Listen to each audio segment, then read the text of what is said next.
Salve, Kiko Loureiro aqui em mais um monólogo em um quarto de hotel em algum lugar desse mundo, e agora eu estou em São Juan, em Porto Rico, essa ilha aqui do Caribe maravilhosa.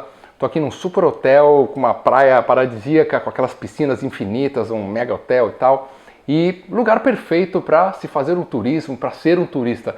Eu que na realidade me sinto um turista mais em casa, né? Na real, porque eu tenho meu tempo livre na minha casa e trabalho viajando, mas essa é outra história. Quando me vem a palavra turista, turismo, eu lembro bem quando a gente falava daquele cara que ia para a escola, que ia para a faculdade, o cara é um turista da faculdade, um turista no colégio, né? Quer dizer, os pais pagam a faculdade, pagam o colégio, e o cara vai lá, né, marca presença, mas não interage, não presta atenção, não assimila, não pega aquele conhecimento que está sendo dado para ele de mão beijada e transforma a vida dele, coloca ação de alguma forma, né, com aquele conhecimento que ele está tendo. Na realidade, então o cara é um turista. Então sempre quando me vem a palavra turista, eu lembro dessa figura que não aproveita os conhecimentos que aparecem na vida dele para o cara transformar a vida dele, né?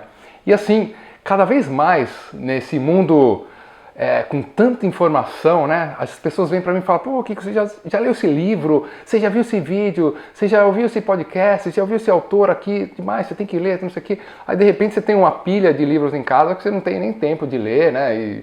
E tudo mais, né? Mas você gostaria de ler, mas acaba não tendo tempo, porque a gente tem uma constância de as pessoas jorrando informação o tempo inteiro pra gente, e a gente tem que ter esse cuidado de não se transformar esse turista, de ir lá, ler um livro, assistir uma palestra, assistir um vídeo no YouTube e não pegar aquele conteúdo e realmente transformar, usar aquilo para alguma coisa na sua vida, para crescer como profissional, para crescer como pessoa, realmente colocar ação naquele aprendizado. Isso também me faz lembrar quando eu era moleque, naquele tempo que se pagava para ouvir música, né?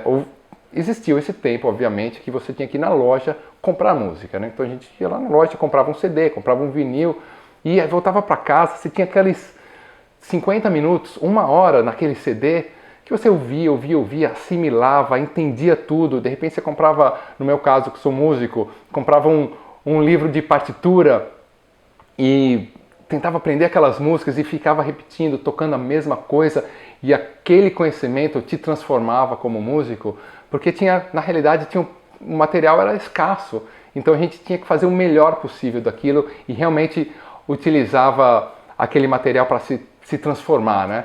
E eu vejo assim que a gente tem que tomar muito cuidado hoje com essa quantidade de informações, de livros, de podcasts, de vídeos no YouTube, de PDFs, de, sei lá, coisas gratuitas na internet, que a gente acaba sendo um turista, não assimilando, não pegando aquele conhecimento e realmente aplicando nas nossas vidas, no nosso trabalho e crescendo como pessoa, crescendo como profissional. Então fica aqui meu toque e, obviamente, como o sol já está indo embora, eu tenho que aproveitar e ser um turista pelo menos um pouquinho e dar uma olhada no pôr do sol aqui nessa ilha aqui de Porto Rico maravilhosa. É isso aí, um grande abraço do Kiko, valeu!